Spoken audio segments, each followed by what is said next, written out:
하신 대로 이룰 것이니 누구든지 언약 받을 수 있네. 받은 사람에게 생명이로다. 어느 누구나 오라. 어느 누구나 주께 나오라. 어서 와서 주의 말씀 들으라. 하늘 아버지가 오라 하시니 어느 누구나 오라.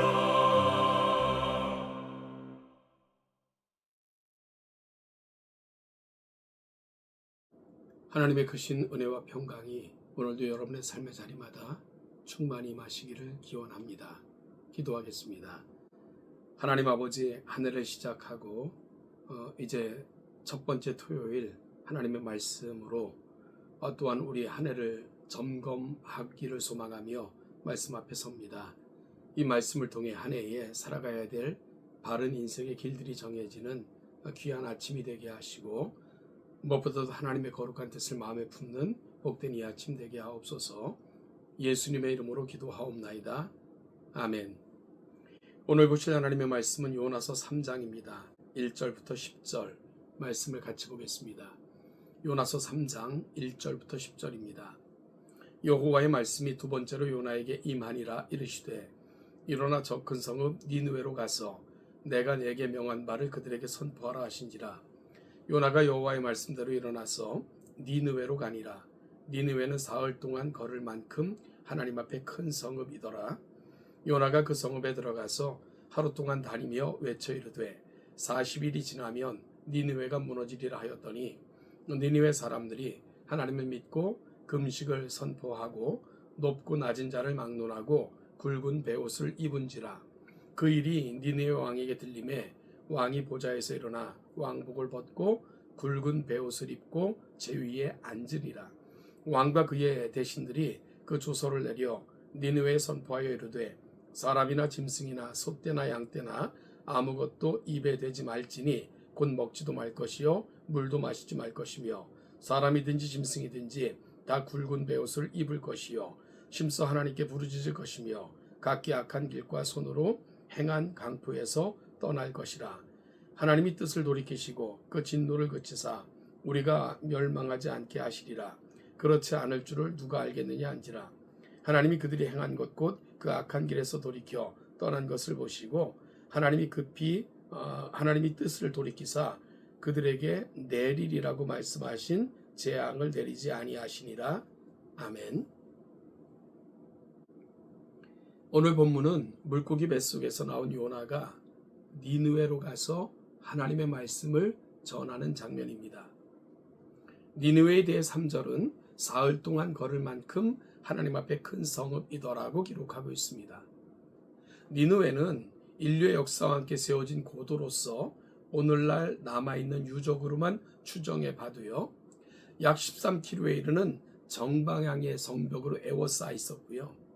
니느웨 성벽의 높이는 30m에 달하며 성벽 위에는 6대의 쌍두마차가 동시에 달릴 수 있는 넓은 길이 있었습니다. 그리고 성은 매우 깊은 해지로 둘러싸여 있고요. 성 내부에는 병영과 무기고 군량 창고 등이 자리 잡고 있었습니다.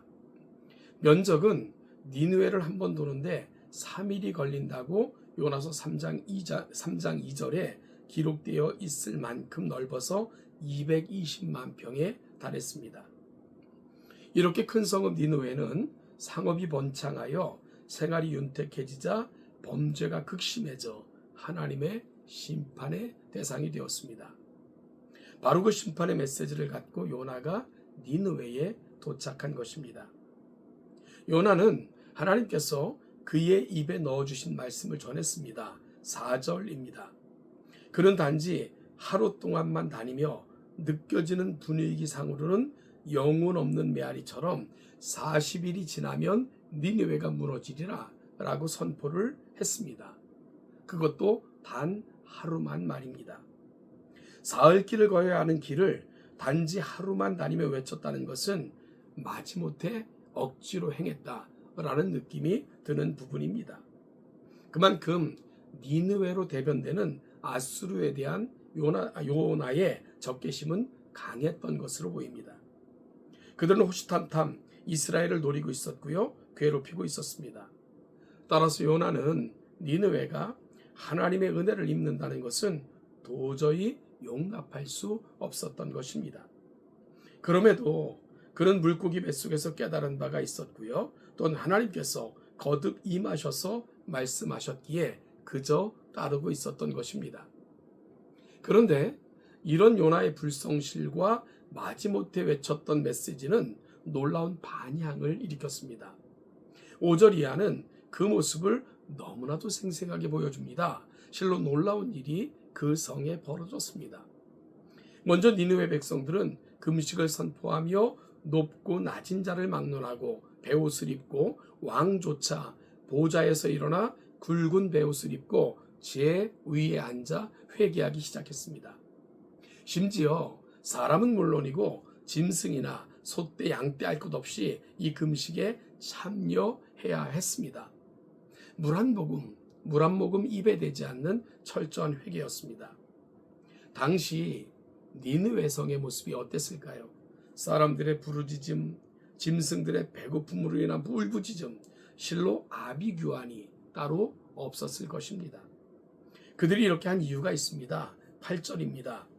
사람이든지 짐승이든지 다 굵은 베옷을 입을 것이요 심써 하나님께 부르짖을 것이며 각기 악한 길과 손으로 행한 강포에서 떠날 것이라. 하나님이 뜻을 돌이키시고 그 진노를 그치사 우리가 멸망하지 않게 하시리라. 그렇지 않을 줄을 누가 알겠느냐 한지라. 여러분, 결국 왕이 백성들에게 짐승에게조차 금식을 선포하며 죄를 회개하고 뉘우치며 울부짖으라 한 이유, 하나님의 긍휼과 자비, 그 하나님의 긍휼과 자비를 구하고 있었던 것입니다. 그들의 고백 속에는 참으로 귀한 깨달음과 고백이 함께 담겨져 있습니다. 그들은 죄로 인하여 마땅히 형벌을 받을 자라는 것, 그럼에도 하나님의 자비를 통해서만 구원을 얻을 수 있다는 것, 그들이 할 일은, 그리고 그들의 소망은 그 하나님의 자비를 구하는 것일 뿐이라는 것, 이것이 니느웨 백성들이 보여주었던 모습입니다. 참 복음적인 고백이고 모습이 아닐 수 없습니다. 그리고 그 결과를 요나서 3장 10절은 이렇게 보여주고 있습니다. 하나님이 그들이 행한 것 곧 그 악한 길에서 돌이켜 떠난 것을 보시고 하나님의 뜻을 돌이키사 그들에게 내리리라고 말씀하신 재앙을 내리지 아니하시니라. 여러분, 결국 요나가 어찌 보면 형식적으로 마지못해 외쳤던 것 같은 그 외침, 그것은 니느웨 백성들에게는 큰 울림이 됐고요. 그리고 철저한 회개는 하나님의 구원을 이끌어 냈음을 요나서는 알려주고 있는 겁니다. 요나가 활동했던 시기가 대략 기원전 760년경입니다. 이스라엘의 멸망이 코앞에 이르렀던 시점입니다. 왜냐하면 이스라엘이 기원전 722년에 바로 아수르에 의해서 멸망하기 때문입니다. 이스라엘의 타락은 니느웨보다 더하면 더했지 요나가 활동했던 당시 이스라엘의 죄악이 가볍다 이야기할 수 없을 지경이었습니다. 그럼에도 하나님의 말씀을 맡았고 하나님의 선지자들이 활동했던 나라였지만 그들은 선지자의 외침에도 하나님의 말씀에도 결코 귀를 기울이지 않았습니다. 그들은 오히려 거짓 선지자들의 외침에 놀아났고요. 헛된 평안을 외치는 자들의 말에 속아서 잘못된 번영신학 혹은 성민신학의 노예가 되어 있었습니다. 아무리 외쳐도 진정한 회개가 없던 나라, 선밀이라는 알량한 자존심 하나로 버텼던 나라, 공의와 공법은 다 사라진 채 왕으로부터 철저하게 부패했던 나라. 이스라엘에 비해 니느웨가 보여준 모습은 실로 너무나도 다른 모습이었습니다. 어찌 보면 하나님께서는 니느웨를 통해 이스라엘이 살 길을 보여주셨던 것입니다. 그런데 요나는 이를 이해하지 못했고요. 결국은 돌아가서 이 사명을 바로 감당했는가 하는 것도 의문의 여지가 있습니다. 왜냐하면 요나의 사역 후 불과 반세기가 지나지 않아 이스라엘은 바로 요나가 가서 외쳤던 그 나라 아수르로부터 멸망을 당했기 때문입니다. 니느웨를 통해 이스라엘의 죄를 보여주시고 그들의 회개를 통해 살 길이 무엇인가를 보여주셨던 하나님, 아이러니하게도 그들이 결코 은혜를 받을 자격이 없다고 생각했던 니느웨는 은혜를 입었고요. 이스라엘은 난파된 배처럼 항구로부터 점점 멀어져 갔습니다. 오늘 이 메시지를 통해 우리가 가야 될 자리가 어디일까요? 2025년 하나님의 마음이 어디에 있는가를 깊이 묵상하는 저와 여러분들이 될 수 있기를 소원합니다.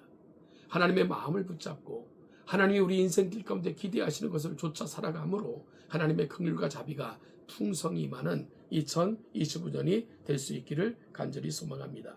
사랑하는 성도 여러분, 니느웨가 보여줬던 살길, 우리가 그 살길을 걸어 하나님의 은혜, 하나님의 긍휼, 하나님의 자비, 하나님의 소망 앞에 이를 수 있는 저와 여러분 2025년 우리 동천의 한 해가 되시기를 주님의 이름으로 축복합니다.